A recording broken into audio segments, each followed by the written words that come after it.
Hello, ഇന്ന് നമ്മോടൊപ്പം ഉള്ളത് മുഹമ്മദ് സജാദാണ്. Civil service examination 2018 all India rank 390 ആണ്. Muhammad sir, congratulation. Thank you sir. ഇത് സജാദിൻ്റെ 5th അറ്റംപ്റ്റ് അല്ലേ? അതെ.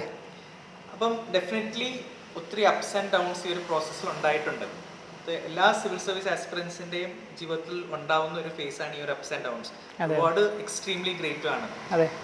എങ്ങനെയാണ് സജാദ് ഈ ഒരു പ്രോസസ്സിലൂടെ പോയത്? അല്ലെങ്കിൽ ഈ സിവിൽ സർവീസിൽ ഈ അറ്റംപ്റ്റിലേക്ക് വരുന്ന ആൾക്കാർക്ക് ഈ അപ്സ് ആൻഡ് ഡൗൺ ഫേസ് ചെയ്യാൻ അല്ലെങ്കിൽ എങ്ങനെ മാനേജ് ചെയ്യാൻ എന്ത് അഡ്വൈസ് ആണുള്ളത് കൊടുക്കുക? എനിക്ക് പ്രധാനമായിട്ട് 2 കാര്യങ്ങളാണ് പറയാനുള്ളത്. ഒന്ന്, നമ്മുടെ മിസ്റ്റേക്കുകളിൽ അല്ലെങ്കിൽ ഫെയിലിയേഴ്സിൽ തളരാതിരിക്കുക. അതിൽ നിന്ന് നമ്മൾ എന്താണ് നമ്മുടെ മിസ്റ്റേക്കുകൾ ഐഡൻറ്റിഫൈ ചെയ്തിട്ട് അത് റെക്ടിഫൈ ചെയ്ത് മുന്നോട്ട് പോവുക, കൂടുതൽ ഊർജ്ജത്തോടെ മുന്നോട്ട് പോവുക. അപ്പോൾ എന്തായാലും നമുക്ക് ഡെഫിനറ്റായിട്ട് പാസ്സാകാൻ പറ്റും. അപ്പോൾ എൻ്റെ റിസൾട്ടിൽ ഏറ്റവും ക്രൂഷ്യലായത് ഞാൻ എൻ്റെ തെറ്റുകൾ മനസ്സിലാക്കി അതിൽ ഇമ്പ്രൂവ് ചെയ്തു എന്നുള്ളതാണ്. ഒരു എക്സാമ്പിൾ പറയാമോ? അതൊരു എക്സാമ്പിൾ പറഞ്ഞപ്പോൾ, എക്സാമിനെ സംബന്ധിച്ചിടത്തോളം ഇപ്പോൾ ആസ്പിറൻസിനൊക്കെ അറിയുന്ന പോലെ പ്രാക്ടീസാണ് ഇമ്പോർട്ടൻറ്റ്. പ്രിലിംസിലാണെങ്കിലും മെയിൻസിലാണെങ്കിലും. അപ്പോൾ നല്ല പ്രോപ്പറായിട്ടുള്ള ഒരു ടെസ്റ്റ് സീരീസ് വേണം. അപ്പോൾ ഞാൻ ഇതിനു മുമ്പുള്ള അറ്റംപ്റ്റുകളിൽ ആ ഒരു ആസ്പെക്റ്റിൽ അത്രത്തോളം ശ്രദ്ധിച്ചിരുന്നില്ല. അപ്പോൾ ഞാനിവിടെ ഐലൺ IS വന്നത് എൻ്റെ 5th അറ്റംപ്റ്റിലാണ്. അപ്പോൾ പ്രിലിംസിനും മെയിൻസിനും ഞാൻ ഇവിടെയാണ് ടെസ്റ്റ് സീരീസ് എടുത്തത്. അപ്പോൾ ടെസ്റ്റ് സീരീസ് പ്രിലിംസിനാണെങ്കിൽ ഒരു സിസ്റ്റമാറ്റിക് ആയിട്ടുള്ള ടൈം ടേബിൾ ഉള്ള, പിന്നെ നല്ല കോമ്പറ്റീഷനുള്ള ഒരു 600-700ഓളം സ്റ്റുഡൻസ് എഴുതുന്ന കേരളത്തിലെ ഏറ്റവും കോമ്പറ്റേറ്റീവ് ആയിട്ടുള്ള ടെസ്റ്റ് സീരീസ് എഴുതിയപ്പോൾ അതിനനുസരിച്ച് ഞാൻ എവിടെ നിൽക്കുന്ന ഐഡൻറ്റിഫൈ ചെയ്യാൻ പറ്റി, എൻ്റെ മിസ്റ്റേക്കുകൾ ഐഡൻറ്റിഫൈ ചെയ്യാൻ പറ്റി. അങ്ങനെ അത് റെക്ടിഫൈ ചെയ്ത് ത്രൂ ദാറ്റ് കോമ്പറ്റീഷൻ ആ ഒരു പ്രോസസ്സിലൂടെയാണ് ഞാൻ എൻ്റെ 2 വർഷത്തെ പ്രിലിംസ് എന്നുള്ളൊരു പ്രോബ്ലത്തിന് ഞാൻ ഓവർകം ചെയ്തത്. അപ്പോൾ in that sense prelims test series was helpful for me. അത് എന്നെ എൻ്റെ മിസ്റ്റേക്കുകൾ റെക്ടിഫൈ ചെയ്യാൻ ഹെൽപ്പ് ചെയ്തു.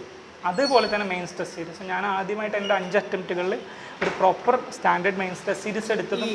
മെയിൻസിന് ഏറ്റവും ഇമ്പോർട്ടൻ്റ് ആയിട്ടുള്ള ഒരു സ്കില്ല് റൈറ്റിംഗ് സ്കില്ലാണ്. അതെ. അപ്പോൾ ഇത് നേരത്തെ ഉണ്ടായിരുന്നോ സിവിൽ സർവീസിന് പ്രിപ്പയർ ചെയ്യുന്നതിന് മുമ്പ്, അതോ ഡെവലപ്പ് ചെയ്തെടുത്തതാണോ റൈറ്റിംഗ് സ്കില്ല്?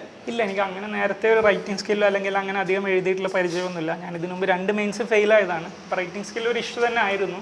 ഞാനത് ഇവിടെ വന്നൊരു പ്രോപ്പർ ടെസ്റ്റ് സീരീസ് എടുത്തു. അതുപോലെ ഇവിടെ എൻ്റെ മെൻറ്റേഴ്സ് ഉണ്ടായിരുന്നു. എൻ്റെ പേഴ്സണൽ മെൻറ്റർ നിഖിൽ സാറായിരുന്നു, സാറ്, പിന്നെ ബാക്കി ഫാക്കൾട്ടീസ് എല്ലാവരും. അപ്പോൾ ഇവരുടെ ഹെൽപ്പോടെ ഒരു കൺസിസ്റ്റൻ്റ് ആയിട്ട് എൻ്റെ എന്തൊക്കെയാണ് എൻ്റെ ആൻസർ റൈറ്റിങ്ങിലെ പ്രശ്നങ്ങൾ, അതെങ്ങനെ ഇമ്പ്രൂവ് ചെയ്യാം. ഒരു ചെറിയ ഉദാഹരണം പറഞ്ഞാൽ, എനിക്ക് ആദ്യം ഇൻട്രൊഡക്ഷൻ ഒരുപാട് എഴുതുന്നൊരു ശീലമുണ്ടായിരുന്നു. അപ്പോൾ അത് ഞാൻ ടെസ്റ്റ് എടുത്ത് സാറെ കാണിച്ചപ്പോൾ സാറാണ് പറഞ്ഞത് അത് കട്ട് ചെയ്യാൻ. അങ്ങനെയുള്ള ചെറിയ ചെറിയ പിന്നെ ഇമ്പ്രൂവ്മെൻറ്റ്സ് ആണ്, പക്ഷേ ഗ്രാജുവൽ ആയിട്ടുള്ള ഇമ്പ്രൂവ്മെൻറ്റ്സ്. ഇത് സജസ്റ്റ് ചെയ്ത് ഒരു 10-12 ടെസ്റ്റുകളിലൂടെയാണ് ഞാൻ ഇമ്പ്രൂവ് ചെയ്യുന്നത്. അവസാനത്തേക്കൊക്കെ ആയപ്പോഴത്തേക്ക് ടെസ്റ്റ് സീരീസുകൾ നന്നായി പെർഫോം ചെയ്യാൻ പറ്റി. അപ്പോൾ ഒരു കോൺസ്റ്റൻറ്റ് അറ്റൻഷനും ആ പ്രോസസ്സുമാണ് എന്നെ ഹെൽപ്പ് ചെയ്തത്.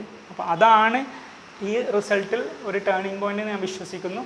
പിന്നെ എൻ്റെ ഓപ്ഷണലിലെ പെർഫോമൻസ് ഞാൻ ഇമ്പ്രൂവ് ചെയ്തിട്ടുണ്ട്. അതുപോലെ ഇൻ്റർവ്യൂവിലും നല്ല രീതിയിൽ തന്നെ ഇമ്പ്രൂവ് ചെയ്യാൻ പറ്റി. അതിനെനിക്ക് ഇവിടെ പ്രത്യേകിച്ച് ഷിനാസ് സാർ, അതുപോലെ ബാക്കി ഫാക്കൾട്ടീസ് എല്ലാവരുടെയും ഹെൽപ്പ് കിട്ടിയിട്ടുണ്ട്. അപ്പോൾ ആ ഇൻ്റർവ്യൂ ഗൈഡൻസ് പ്രോഗ്രാമും ഒരു എൻ്റെ കഴിഞ്ഞ ഇൻ്റർവ്യൂവിനേക്കാളും വളരെ ക്വാളിറ്റേറ്റീവ് ആയിട്ടുള്ള രീതിയിലും മാർക്ക് വൈസിലും നന്നായിട്ട് ഇമ്പ്രൂവ് ചെയ്യാൻ പറ്റി. അപ്പോൾ 3 പ്രോസസ്സിലും മിസ്റ്റേക്കുകൾ ഐഡൻറ്റിഫൈ ചെയ്ത് അത് റെക്ടിഫൈ ചെയ്ത് ഇമ്പ്രൂവ് ചെയ്യാൻ പറ്റിയതായിരിക്കണം ഈ റാങ്കിലെത്താനുള്ള ഒരു കാരണം. ആ ഒരു മെസ്സേജ് തന്നെയാണ് എനിക്ക് സ്റ്റുഡൻസിനോടും കൺവേ ചെയ്യാനുള്ളത്. Thank you. നല്ലൊരു ഓഫീസർ ആവട്ടെ. എല്ലാവിധ ആശംസകളും. Okay, thank you sir. Okay.